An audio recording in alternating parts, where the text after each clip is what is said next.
And welcome to my YouTube channel Civil Gyan में आप सभी का स्वागत है। सपनों की इस उड़ान में स्वागत है आपका सिविल ज्ञान में। आज हम एक इम्पॉर्टेंट तथ्य लेकर आए हुए हैं कि नट किसे कहते हैं, बोल्ट किसे कहते हैं। कन्फ्यूजन हो जाता है कि बोल्ट क्या है, नट क्या है। प्लीज़ वीडियो को पूरा देखिएगा और अपनी नॉलेज को बूस्ट कीजिएगा। नट क्या होता है और बोल्ट क्या होता है, थोड़ा हम इसको सिविल इंजीनियरिंग से रिलेट करके भी बताएंगे।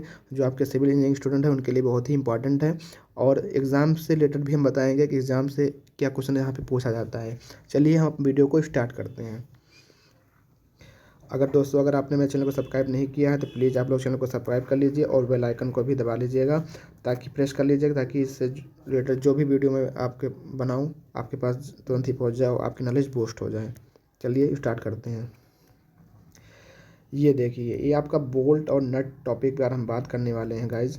तो पहले हम बता देते हैं कि बोल्ट और नट यूज कहाँ होता है।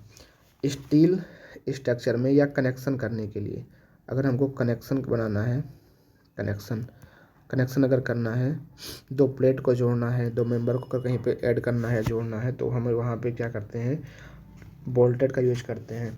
और भी यूज करते हैं, जैसे कि रिवेट कनेक्शन भी बनाते हैं, रिवेट का भी हम लोग बनाते हैं, और बोल्टेड कनेक्शन भी बनाते हैं, और जो है वेल्डेड कनेक्शन भी बनाते हैं।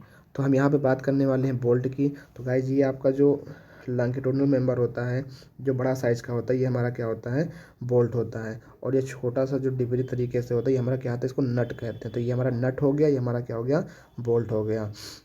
गाइज, जो ये आपका ये बोल्ट होता है, इस बोल्ट में दो चीज़ें होती हैं।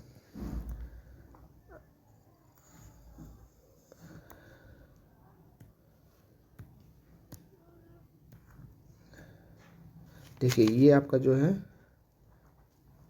ऐसे होता है, और ठीक है, ये ऐसे, और ये जो इसका हेड होता है, ये हेक्सागोन शेप का होता है। ठीक है, हेक्सागोन शेप का। तो इसको हमारा क्या कहते हैं, इसको हम लोग हेड कहते हैं। ये हमारा हेड होता है। और ये वाला जो होता है इसका थ्रेड, इसको हम लोग कहते हैं A and B। ये इसका थ्रेड एरिया होता है। और ये वाला जो पोर्शन होता है, इसमें कुछ सिंपल होता है, वो हमारा क्या होता है, वो हमारा होता है श्रैंक एरिया। उसको हम लोग नोट करते हैं ASB से नोट करते हैं। ठीक है, तो ये और ये जो होती है किस शेप में होती है, हेक्सागोन शेप की होती है। कैसे होती है, हेक्सागोनल शेप की होती है। तो IS कोड के हिसाब से जो A and B होता है, वो आपका A and B बराबर कितने होता है, 0.78 टाइम्स ऑफ ASB होता है। कितना होता है, 0.78 टाइम्स ऑफ ASB होता है। ठीक है गाइज, तो आपका जो बोल्टेड कनेक्शन, और बात, एक और बात, जो हमारा बोल्टेड कनेक्शन होता है, वो एक्सियल टेंशन को वेरी करता है। इसके ऊपर एक्सियल टेंशन आता है। क्या आता है, एक्सियल टेंशन इसके ऊपर आता है गाइज, एक्सियल टेंशन इसके ऊपर आता है। और बात करने वाले थे, हाँ, इसकी प्रॉपर्टी क्लास पे कहीं कहीं आपको देखने को ये मिलता है कि लिखा रहता है कि प्रॉपर्टी क्लास में 4.6। तो ये 4.6 का मतलब क्या होता है, what is the mean of the 4.6। तो इसको हम बताते हैं गाइज कि 4.6 होता क्या है। आपका ये देखिए, हाँ, यहाँ पे हम जो बताना आपको जो बता रहे थे कि यहाँ पे क्या चीज़ होती है, ये आपका जो होता है हेड हो गया। और ये जो एरिया होता है, इसको हम लोग कहते हैं, इस एरिया को हम लोग कहते हैं ASB श्रैंक एरिया। और ये जो थ्रेड वाला एरिया होता है, ये हमारा क्या होता है, A and B होता है। तो A and B कितना होता है, वो 0.78 होता है, किसका, ASB का। ठीक है, और ये आपका जानते हैं क्या होता है, नट हो गया। ठीक है, ये आपका हो गया बोल्ट। ठीक है, तो अब हम प्रॉपर्टी क्लास की बात कर लेते हैं कि प्रॉपर्टी क्लास अगर 4.6 लिखा है कि कोई बोल्ट है, अगर उसकी प्रॉपर्टी होती है ये 4.6, ये इस 4.6 मतलब क्या होता है, तो इसको हम लोग 4 × 100 कर देते हैं। तो ये जो 400 आता है, ये आ जाती है इसकी FUB। ये FUB क्या होती है, ये इसकी जो होती है बोल्ट की रप्चर स्ट्रेंथ होती है। क्या होती है गाइज, रप्चर स्ट्रेंथ होती है, रप्चर स्ट्रेंथ होती है। ठीक है, ये इसकी जो होती है रप्चर स्ट्रेंथ होती है। और जो आपका 0.6 है, उसको 400, ये जो 400 है, 400 को 0.6 से मल्टीप्लाई करने पर आता है 240। तो ये जो 240 आता है गाइज, ये उसकी जो होती है यील्ड स्ट्रेंथ होती है, FUFYB, मतलब जो 240 आएगा, जो 240 आएगा गाइज, 240 आएगा, ये इसकी होती है यील्ड स्ट्रेंथ। क्या होती है?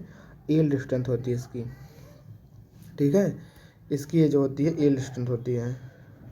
और जो रप्चर होता है वो स्ट्रॉन्गेस्ट प्लेन पे आता है, और जो हमारी यील्ड स्ट्रेंथ होती है वो हमारी किसे आती है? वीकर सेक्शन पे आती है। तो प्रॉपर्टी क्लास जो होता है गाइज, आप बेहतर तरीके से समझ गए होंगे कि प्रॉपर्टी क्लास का मतलब क्या होता है, मतलब उसकी विशेषता क्या होती है। 4.6 अगर दिया हुआ है तो इसके मतलब होता है कि जो 400 हो गया वो उसकी रप्चर स्ट्रेंथ हो जाती है, और जो 400 आया उसको 0.6 से मल्टीप्लाई करने पे जो आती है उसकी क्या हो जाती है? यील्ड स्ट्रेंथ हो जाती है। तो ये बोल्ट की पूरी जानकारी देगा गाइस। अगर और हाँ, एक पॉइंट और नोट कर लीजिएगा, जब हम कैलकुलेशन करते हैं ना, तो कैलकुलेशन करने के लिए जब अगर हम बोल्टेड कनेक्शन यूज कर रहे हैं तो बोल्टेड कनेक्शन में हम लोग नॉमिनल डाया को लेते हैं गाइस। इसका जो नॉमिनल डाया को उसको लेते हैं, जबकि रिबेट में क्या होता है कि रिबेट में हम लोग कैलकुलेशन में डाया होल लेते हैं। जैसे हम बता देते हैं कि जो रिबेट होता है ना, रिबेट रिबेट में एक होता है नॉमिनल डाया, ठीक है, और एक होता है ग्रॉस डाया। अगर आपका nominal dia less than 25 mm है, आर इक्वल टू 25 mm है, तो डाया ऑफ ग्रॉस निकालने के लिए क्या होगा कि नॉमिनल डाया में 1.5 mm को ऐड कर देंगे। अगर यही nominal dia greater than 25 mm हो जाएगा तो डाया ऑफ जो ग्रॉस हो जाएगा कितना हो जाएगा? नॉर्मल डाया प्लस के 2 mm हो जाएगा, ठीक है। तो गाइज उम्मीद करता हूँ आपको वीडियो अच्छी लगी होगी और आपको जानकारी भी अच्छी लगी होगी। अगर आपको वीडियो अच्छी लगती है वीडियो को लाइक करिए, शेयर करिए, सब्सक्राइब करिए, और अपने दोस्तों के पास इसकी लिंक भेजिए ताकि वो भी सब्सक्राइब करें और अच्छी अच्छी वीडियो जो मैं बनाऊँ आप तक पहुँच जाए। ठीक है गाइज, मिलते हैं नेक्स्ट वीडियो में। Thank you. जय हिंद, जय भारत।